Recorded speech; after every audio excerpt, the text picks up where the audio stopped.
रविवार देर रात से सोशल मीडिया पर स्वास्थ्य मंत्री बन्ना गुप्ता का कथित अश्लील वीडियो वायरल हो रहा था। सोमवार सुबह तक लोग तरह तरह के जोक इस पर शेयर ही कर रहे थे। तभी अचानक से राजधानी रांची से दो बड़ी खबर निकलकर सामने आई।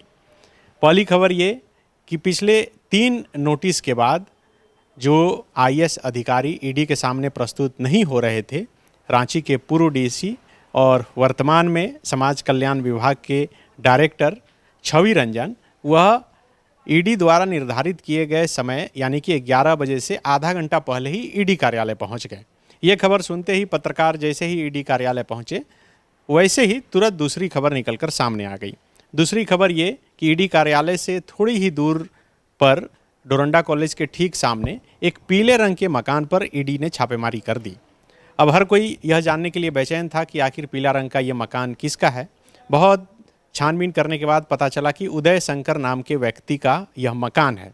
अब उदय शंकर नाम का व्यक्ति अभी तक पिछले 1 साल की कार्रवाई में पहली बार निकलकर ये सामने आया था कि उदय नाम का भी कोई व्यक्ति ये घपला घोटाला या फिर जो कोई भी नाम आप दे दीजिए, ईडी की कार्रवाई जो पिछले कई दिनों से चल रही है उस मामले में निकलकर सामने आई थी। बहुत जांच पड़ताल करने पर पता चला कि उदय शंकर मुख्यमंत्री हेमंत सोरेन के प्रेस सलाहकार अभिषेक प्रसाद के निजी सचिव हैं। उसके बाद दिन भर लगातार उदय शंकर से उसी पीले रंग के मकान पर ईडी लगातार पूछताछ करते रही। देर शाम करीब 8:30 बजे के आसपास ईडी के अधिकारी उसे लेकर ईडी कार्यालय पहुंचे। फिलहाल ईडी कार्यालय में उदय शंकर से पूछताछ ही चल रही है। जो जानकारी निकलकर सामने आई है, हालांकि ईडी की तरफ से आधिकारिक तौर पर कोई भी जानकारी नहीं दी गई है, सूत्रों के हिसाब से भी जो जानकारी निकलकर सामने आई है उसके अनुसार जमीन घोटाले मामले में जो ईडी जांच कर रही है, जिस मामले में छवि रंजन जो आईएएस अधिकारी हैं, रांची के पूर्व डीसी हैं, उन्हें भी 3-3 नोटिस भेजा जा चुका था। उसी मामले में उदय शंकर का नाम निकलकर सामने आया है। जो कई जगह खबरें लगातार छप रही है, उसके अनुसार उदय शंकर के फ़ोन से ही अधिकारियों को फ़ोन किया जाता था। उदय शंकर का ही इस्तेमाल इस मामले में कहीं ना कहीं किया गया है और यही वजह है कि उदय शंकर तक ईडी ज़मीन घोटाले मामले में पहुंच गई। उदय शंकर तक पहुंचने के बाद आप कह सकते हैं कि सेना से जुड़े ज़मीन घोटाले के मामले में जो ईडी कार्रवाई कर रही थी, वह ईडी अब मुख्यमंत्री आवास तक पहुंच चुकी है।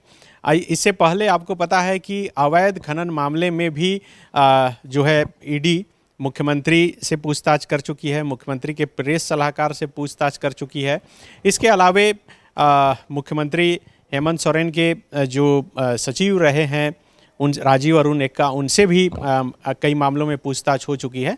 तो एक के बाद एक लगातार मुख्यमंत्री हेमंत सोरेन और उनके आसपास के लोगों से लगातार पूछताछ हो रही है। अब चूंकि छवि रंजन से एक तरफ पूछताछ हो रही थी और दूसरी तरफ उदय शंकर से पूछताछ हो रही थी, शाम तक यानी कि 9 बजे के आसपास छवि रंजन को जो है छोड़ दिया गया। पूछताछ के बाद करीब 10 घंटे तक लगातार पूछताछ हुई और फिर से उन्हें सोमवार को यानी 1 मई मजदूर दिवस के दिन उन्हें पूछताछ के लिए बुलाया गया है। अभी उदय शंकर से पूछताछ चल रही है। पूछताछ में क्या कुछ बातें निकलकर सामने आती है, यह भी देखना बड़ा दिलचस्प होगा, क्योंकि जैसे ही उदय शंकर के घर पर छापेमारी ईडी के अधिकारियों ने की, उसके बाद ही गोड्डा से जो सांसद हैं निशिकांत दुबे, उन्होंने ट्वीट कर कहा कि कई अहम दस्तावेज और कागज़ उदय शंकर के यहाँ से मिले हैं। हालांकि इससे पहले भी कई बार ऐसे ट्वीट निशिकांत दुबे कर चुके हैं। हमेशा ट्वीट उनका सही भी नहीं होता है, क्योंकि समय से पहले ही उनका ट्वीट आ जाता है। तो इस मामले में भी ऐसा हुआ। अब दिन भर चूँकि छानबीन चला है, हालांकि रांची में ये चर्चा जरूर है कि उदय शंकर के यहाँ छापेमारी में कई अहम दस्तावेज हाथ लगे हैं। अब वो अहम दस्तावेज क्या हैं, ज़मीन घोटाला से जुड़े मामले में उदय शंकर किस कड़ी के रूप में ईडी के लिए मददगार होगा, यह भी देखना बड़ा दिलचस्प होगा।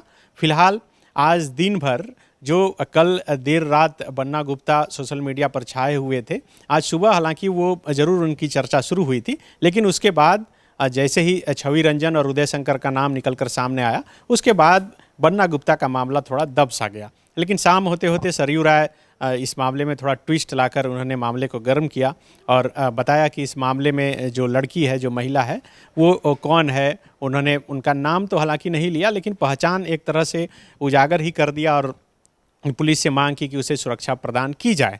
लेकिन अब फिलहाल सबकी नज़र इस बात पर टिकी है कि उदय शंकर से ईडी जो पूछताछ की है उस मामले में क्या सचमुच में कुछ अहम बातें, अहम दस्तावेज ईडी के हाथ लगे हैं। यह बात बहुत जल्द ही निकल कर सामने आ जाएगी। देखना होगा कि इसमें क्या होता है। शुक्रिया। बायोम जो है मेडिकल प्रिपरेशन का एकमात्र संस्थान जहां है complete digital classrooms, video lectures, student tracking system, library facility and 100% result oriented rankers batch. Biome, Hinoo एवं नगरा टोली, रांची।